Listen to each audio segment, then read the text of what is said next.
So there's a bunch of shoulder injuries that popped up this week. A lot of players I think are pretty doubtful to play, unfortunately. Josh Downs, one of those players, so he did return back to the game, but it seems like he's having pretty significant symptoms, and they say that he's a long shot to play for week 13.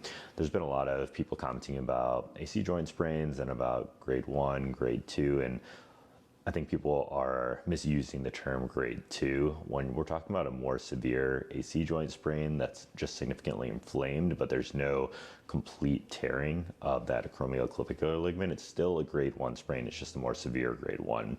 And grade 1 sprains can keep players out for anywhere from no time miss to 2 to 3 weeks.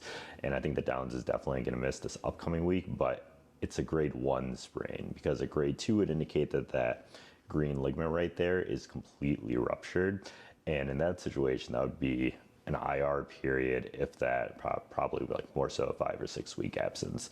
So grade 2 means complete tear of that acromioclavicular ligament, which I don't think is what Josh Downs has, and I don't think what any of these players coming up that have an AC joint sprain are currently suffering. They all have varying degrees of a grade 1 sprain. Moving on to Ladd McConkey, he did great Monday. He was a beast. I think he racked in 15, 18 points or something like that. But clearly shoulder's not giving him any issues, and he's a must start whenever he's active. He's been a gem. If you manage to pick him up later on in the draft, then you're sitting on an easy streak with your wide receiver corps. David Montgomery, from our Lions fans out there, they had a couple injuries that popped up. Seems like Montgomery is planning on playing on Thanksgiving Day, so that'll be great to watch him. I have no concerns about starting him. We talked before, about 5 seconds ago, about the severity of these AC joint sprains. Once again, he's got a grade 1. That's not in question, but it seems like it's a mild grade 1. Even though he didn't return, the Lions were able to rely on Gibbs and give Montgomery the time that he needed to rest. I don't have any kind of concerns about a production decrease or anything like that. I mean, yeah, you can say like a 5 to 15% decrease in production, but that's not realistically going to be enough for you to bench David Montgomery with how he's been playing this season. We got a bit of unfortunate news with Devonta Smith. We saw him pretty significantly limping. We saw the news about a hamstring injury. That means that it's that bicep femoris right there on the right-hand side. That's the most commonly injured hamstring muscle with a dual innervation. It's got poor blood supply just due to it having a longer tendon that inserts into that muscle belly. I would say that Devonta Smith is a pretty big long shot for suiting up this week 13, and he's about a 50% risk for missing week 14 as well. We know the hamstring injuries require a lot longer healing than a lot of these other soft tissue injuries, unfortunately, and that's a scoop on him. I've gone over hamstrings ad nauseum, and I know a lot of you have been following for a while, which I appreciate, so I won't bore you any longer with it. Ekeler, unfortunately, suffered a concussion, and all reports are that he's doing extremely well, which is great, but I still don't expect to see him out there week 13. He already had one concussion earlier this season, and it's already a long shot for players to return back the week after a concussion, but when they've already had a concussion the same season, they really want to make sure that they're ensuring that these players are symptom-free and they're avoiding any kind of poor optics there. So it would be incredibly surprising for me to see him back out there week 13, but I do think that we should see Austin Ekeler back out there week 14 just based on data, average time for recovery, and how he's been playing in the past. Once again, this is a 5-step protocol, typically about 1 day per step for progression, but usually one step takes a little bit longer than 1 day, and that's why we typically see most players miss 1 week, but then return the week after that. Brian Robinson Jr. had an ankle injury, and he was able to return back within the game, but then he only played for 2 snaps, and then he was out for the rest of the game. So, as we know, typically you can't play through high ankle sprains when you do the Kliger test or the squeeze test, meaning you squeeze the upper part of the tibia and fibula together, or you anchor the upper part of the ankle and then you twist the foot inwards. If you don't have any pain in that higher ankle region, then you pretty reliably don't have a high ankle sprain. So they probably did those tests and returned him back to play. But when you have these low ankle sprains, the CFL, the ATFL, the PTFL, you can play through them, but it's all based on pain control. So if it's super inflamed, there's a really significant tear there, then in the acute setting, you might not be able to play through that pain, and we need to give him a chance to rest. So he already, I believe, missed 1 practice this week, but I would err on the side of him playing this week, even without knowing any further information. We'll have to play it by the practice report, but seems like it's a low ankle sprain, and usually those can be played through.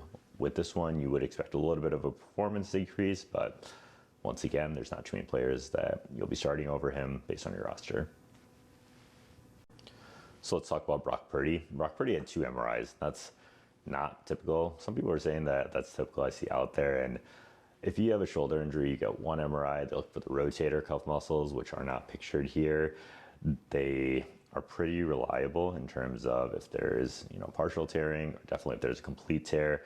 But the thing is, an MRI doesn't really clearly evaluate this labrum, which is outlined in green right there, and that tearing can be pretty subtle. So that labrum actually encapsulates the humerus a little bit more.